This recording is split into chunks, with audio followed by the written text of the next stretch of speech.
Good morning and welcome to our daily devotional from Pilgrim Congregational Church. I'm Patrick Horn. Very glad to have you with us on this Wednesday, March the 30th, 2022. And we are studying this week Isaiah chapter 43, verses 16 through 21.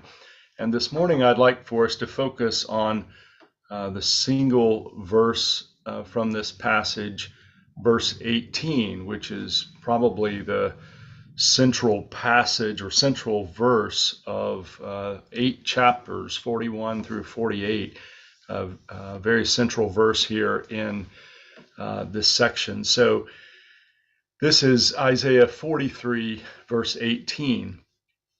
Do not remember the former things or consider the things of old.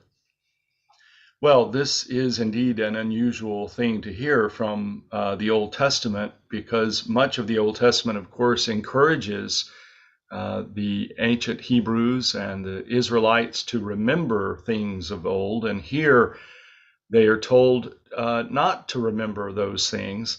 I think it's an important important reminder that the Bible has to be understood in its context and has to be, we can't simply just pick and choose passages and make them say what we want them to say.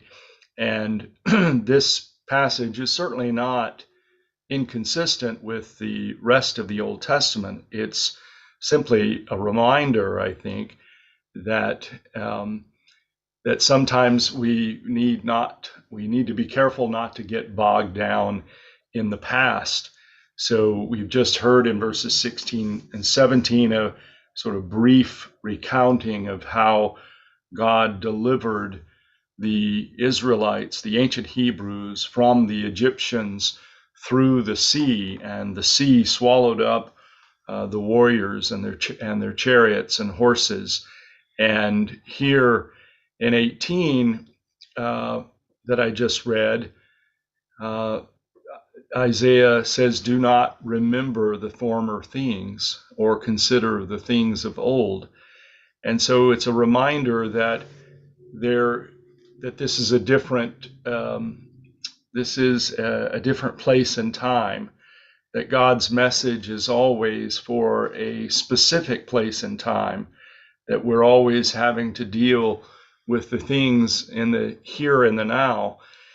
And of course, how God does new things in us and around us is connected to and built on those older things, those former things. But they're also different. They're also new. And it's important for us to look forward rather than backward, to be aware of our present surroundings and the present needs of those around us, and our own needs. The needs of our community are going to be very different from what they were decades ago. So this is, I think, a good verse. Do not remember the former things or consider the things of old. It's an encouragement that to look forward, and we'll talk about that more tomorrow. Let's close with this word of prayer.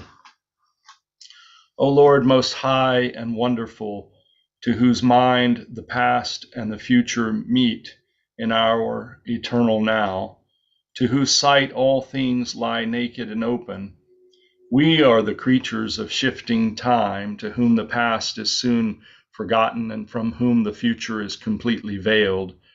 Our day is but a gleam of light between two nights of dark.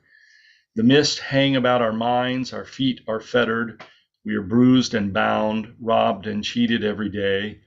Yet we can conceive a higher knowledge beside which ours is poor and incomplete. Though our ignorance is well nigh universal, at least we know we do not know. Our night is never so long or so dark that we forget what the day is like. We are more than we seem, and thou art nearer than we dream. Yet we only dare to ask for light upon one step ahead, faith to take one day at a time, endurance to wait for the dawn. Forgive the crushing care that comes from our lack of vision, our fears that the truth will never be clear, our frenzied and ineffectual strivings. Let us feel through all that thou dost lead us on. Forgive the impertinence that would hurry on the dawn, that would thrust impious hands across the pattern thou art weaving, that would outrun thy perfect will for us. May we become heirs to the Spirit of Jesus, calm because there are 12 hours in the day, confident that the truth shall yet be proclaimed from the housetops, courageous enough to endure the cross, despise the shame, and in death to commit ourselves into thy hands. Amen. Thank you so much for joining me this morning from Pilgrim Congregational Church. I'm Patrick Horn, and I hope that you have a very good day. Goodbye.